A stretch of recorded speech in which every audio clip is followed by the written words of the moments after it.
Invested, the 17th of April, 2025. I'm watching the movie The Fourth Kind, where a psychiatrist puts a patient into hypnosis and asks him and other patients to recall the events of last night. They all had the same incident in which they see an owl who wakes them up at 3 a.m., sometimes entering their houses although the windows are closed, and looks down at them from above. However, when they are put into hypnosis trying to remember the event, they do not see the owl anymore from the previous night. It is as if it did not exist. Instead, upon being put into hypnosis and trying to look at the owl, one of them starts freaking out and screaming out of terror. It seems as though they are being visited by the angel of death in real life after being woken up from their sleep, where they see the owl, but in hypnotism they see how he looks like or how he would look like to them, terrifying and fearsome. One of the patients goes back home after being hypnotized and holds his family hostage before killing them. He asks the psychiatrist what the word Zemabo Eter means. Zemabo Eter means the spirit from which you cannot be saved, which is a good description of the angel. You cannot escape or be saved from the angel of death or any of the angels of death. They can also enter any house without the need to use its door. No door can stop him or them.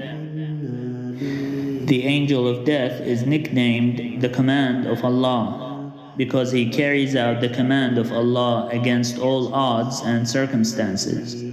Every person would expect to die at any moment and wherever they may be.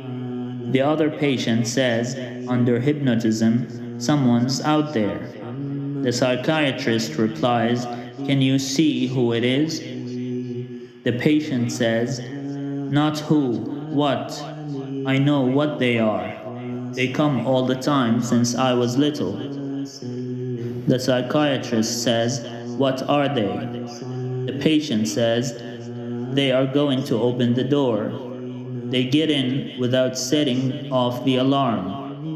I armed it, I know I did. I thought they only come when I think about them, but I wasn't thinking about them tonight." Then the patient starts gurgling as though he is made to drink something. He saw angels who were able to enter the house without setting off the alarm. He became agitated and worried, doubting his memory of whether or not he had set the alarm. Hypnotism is a curious state. Sleeping is considered the lesser death. A person would be considered dead while they are sleeping until they wake up. In the state of sleeping, they are not considered dead to other creatures around them. God would take their soul during their sleep if he decides to do that. However, for hypnotism, it is not entirely sleeping either. It is more or less an eavesdropping mechanism on memories or on the subconscious of the patient. Therefore, it is not even considered the lesser death. Yet, it would be very likely that a person who goes into hypnosis would be shown multiple visions indicating the future, for them at least, like a person shown the angel of death, then causing him to take his life and the life of his family, or the other person who starts gurgling as though he is shown, or the other person who starts gurgling as though he is shown by the angels that he identified his punishment in hell, where people would be made to drink molten lava as a punishment for various acts they committed in their life.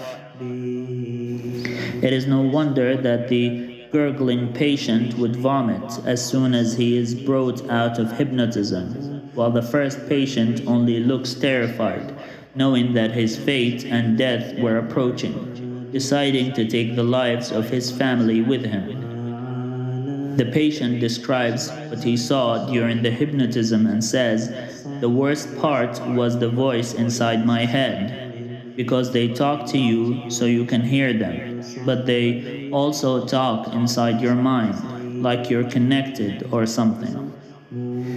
When he said, "like you're connected or something," this is probably the remaining connection of his own soul with his body, allowing the voices to be heard and processed and identified as language.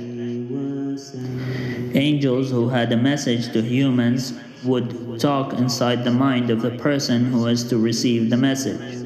It is not supposed to be considered a worst part, but it definitely is not something anyone with no background information about it would be able to handle. When revelation is made to the prophet, and when angels spoke to humans over the centuries, the Prophet Muhammad would suffer sweating and shaking of his whole body, while the words being spoken to him are voiced out. The body would not be able to handle such a strong message at times. When the children of Israel were reported to have heard the voice of God speaking through the thunderstorm, they were very afraid that they asked Moses to mediate for fear that by hearing God's voice they would be dead.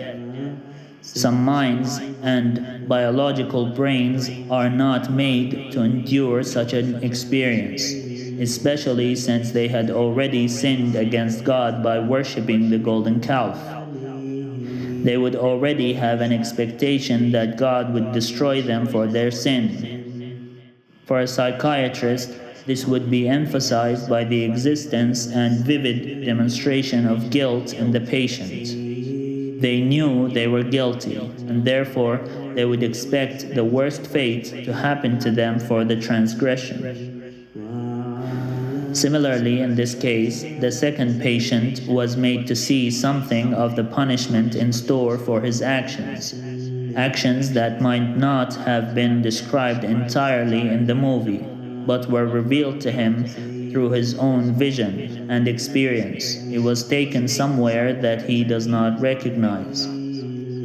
When people die, they are shown their place and punishment in hellfire, and their place and reward in heaven. They are made to see both destinations, and they are explicitly told the reasons why these things would happen to them. When a person is in hypnosis, it only counts as eavesdropping on this reality. If people are only conscious of their own fate through dreams and visions, then inducing a vision in an attempt to crack a case and find out the cause of distress, which obviously is caused by God, then any attempt at eavesdropping without permission would be punished immediately. Then the psychiatrist finds out that her recording contained a second voice speaking in Sumerian. Some would ask, why Sumerian? But it is evidently the way that God leads people to find out the truth. If an angel speaks some words that the person hearing them would identify with the Bible, the person would immediately turn to the Bible to find out what was said. In this case, the words were spoken in Sumerian to find a person who speaks Sumerian. Why these words? E ne ne me na me de ki ulutem. Igi kar ae as kai sug zag gu. Our creation, examine, ruin or destroy. Some words might not have any purpose if said within a recording, but if it is an angel of God, then each word means something. God is the creator and the whole world is his creation. To put it bluntly, any story written using these terms would only be an attempt at understanding the full picture. However, angels often warn people if they would listen. If this recording is taken as a message to the psychiatrist, then she has to be aware of her actions. examining what she does so that she doesn't ruin her own self, leading to her destruction. Only God would refer to his creation, in this case angels, as his creation. Some of them are created to bear witness upon humans, while others are made to destroy those who transgress against God. The recording seems to be a warning and a guide to consult with the author of that book. It was a way to lead the psychiatrist to the author. Then the psychiatrist is called to the house of the second patient. She puts him under hypnosis. Then the same voice that was heard in her recording starts speaking and says, "Abby Taylor, respond. No need to pray. I am here. End the study." Again, it seems as a warning and a direct command to the psychiatrist to stop the study. The patient is then left paralyzed by the event. The officer stands outside of her house and he sees something come down and take the daughter out of the house. The psychiatrist sees her daughter being taken outside the house through a beam from the ceiling. But she knows that an officer was standing outside and she wants him to say what he saw. The psychiatrist is made to witness her daughter taken by them. She couldn't believe her eyes and she needed someone to support what she is saying. Then she decided to have herself hypnotized and she says that she sees the owl. The psychiatrist, "I see the owl. It is looking down at me." "Doctor, is it the same owl your patients see?" Psychiatrist, "Yes, except it's smiling. I don't like it when it smiles." Doctor, "What do you mean, smiling?" Psychiatrist, "I don't know what I mean. I don't want to know." Given the previous patients saw the owl right before incidents happened to them, and they described him as someone would describe the angel of death, then it would be reasonable to think that she did not want to see the angel smiling. As soon as she did, many questions would run through her head. Is he smiling because I will die like my first patient? Or is he smiling because I did something good? Or is he smiling because... And the questions would continue and go out of hand. Therefore, she reverts back to, "I don't know what I mean. I don't want to know." When she is put in the state of hypnosis, she would rather be out of it as soon as possible. Being in the presence of death would cause anyone to consider it a chore. Any tiny mistake or a stray thought would lead the person to ruin or destruction. Angels are known to hate blasphemers and sinners. In a hypnosis state, your thoughts are your actions. Any bad thought would cause your demise, like a sharp saw drilling through the back of your skull. She says it's not an owl. Then she starts seeing something being stuck in her back, and the voice starts speaking and says, "I enforce my will." Then she asks him, "What is that? What do you mean?" He replies, "No, world, no." She says, "Give me my baby. Give her back to me." He replies, "Child." She says, "Oh, please, she's my child. Give her to me. Give her." He says, "Child, never returned. I am. Truth remains. I, Savior, Father. I am God." Then someone calls to Zimabu Eater. The whole episode with the psychiatrist going into hypnosis can be interpreted as an angel speaking through her for the duration of her unconsciousness, proclaiming at the end of the session that these are the words of God and that he is actually God communicating with her. Then at the end, one of the angels of death is called. Afterwards, in her interview, she says that the presence that I felt inside of me, it was hopelessness, so it cannot be God. The presence that she felt was an angel of God, speaking the words of God to her, in order to make her believe that it was a sign from God. Angels would speak on his behalf whatever he tells them to speak. When she felt it was hopelessness, it was the feeling that the angel had about her case. She kept thinking that they were aliens and that they abducted her and her family. She did not relay anything of what happened to her to an experience that God granted her. It is hopeless in the sense that God wanted to guide her to the truth, which has to remain. God wanted to guide her to believe in Him, and that she has had a miracle happen to her. It is no wonder that she would not remember where she was taken when she was abducted. Even if they see every sign and miracle, they would still not believe. Whatever has happened to her, she continued saying that it happened because of aliens, and she kept retelling stories that the US invented to drive people away from the truth. The truth that not a single person believes for lack of its tangible evidence, the truth of angels and the realm of the unseen.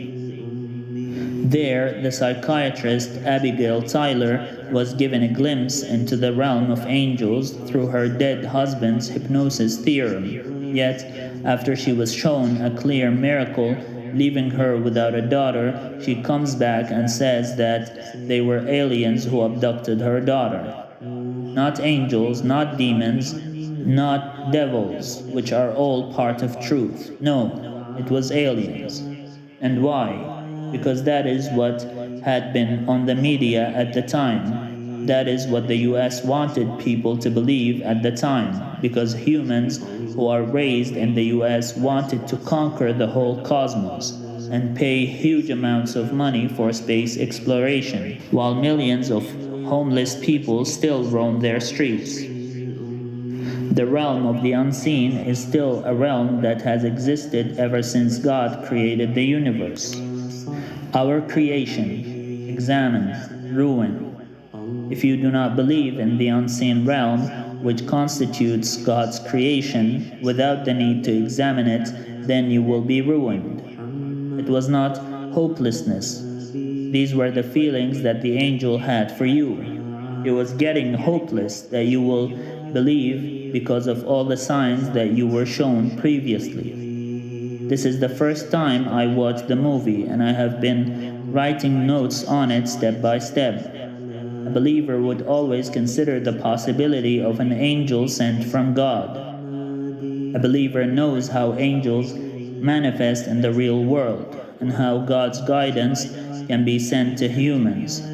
Even deja vu would represent a way in which God guides the person to the right path. Angels were trying to make your patience better by the will and permission of God. The first one saw the angel of death and freaked out immediately, killing his family. The other one saw him and was shown the punishment to those who disbelieve in angels in hellfire. There is no mental illness at all. It is just the will of God taking place throughout your life. Humans were not created to believe in aliens and life on other planets as a valid explanation for miracles. Had that been the case, many generations before our own would have already seen aliens and made sculptures for them. Instead, Sumerians believed in a single God, who has angels who carry out his will. That is the truth since the beginning of God's creation. There are no aliens. They are not aliens, just as it was not an owl. Hope still remained, however. It was just taken in an instant. You forgot where you were taken when you were abducted and thought that everything was just black. In a similar manner, angels can take away your memory of the things that you would have when you have this experience and would keep only what God commands them to keep. In your case, it was hopelessness. It is no wonder that you needed to record the whole incident and the sessions which are deemed private sessions in our current day and age. It is the only way to remember what happened. Tangible evidence. This is what every nation and every peoples before us wanted. Tangible evidence for the existence of angels and the existence of another realm. When they were given the tangible evidence, they relayed it to aliens. It is no wonder that the last word would be ruin. With Ashley, who was abducted, what if God gave her her sight back and gave her a choice whether to go back to the world and be blind or live in heaven and have her sight? What if she was given a choice between blindness to live with her family on earth or having her sight back and live in heaven? Do you think she would choose to go back to earth? Especially when after she lost her sight, those in her school would call her a faker and be bullies to her. If Ashley was given a choice up in heaven, do you think she would choose the world in which people are mean to one another, bringing others down and bullying people like her? She does not belong in such a world, especially since she lost her sight for no sin of her own. It is no wonder that she would herself ask that her mother forget the whole encounter and think of it as a void blackness that she cannot remember. If the memory of your encounter was a ransom for your child's salvation and eternal life, would you accept it? As an adult who is so immersed in the trivialities of this world and its meaninglessness, you would not choose to live without your daughter at all. You continue to have hope that she is still alive somewhere, which could very much be true, alive and well in heaven, with God. But you relate it to aliens abducting her, which is a fallacy. If you had remembered any of it, you would still see them as aliens. But your daughter saw them as angels, and for that she decided very maturely to stay in heaven on account of you forgetting the memory of the whole encounter happening. Alien worship is a blasphemy that your daughter chose to avoid out of her own free will. After watching the movie and searching the Dr. Taylor to send her what I wrote above, I found out that the story is not real, despite it being very plausible, making me invested in it. The movie started claiming to be based on a true story, and I think it is actually a true story, but I cannot know for sure. Maybe I should try to email the script writer or the producer.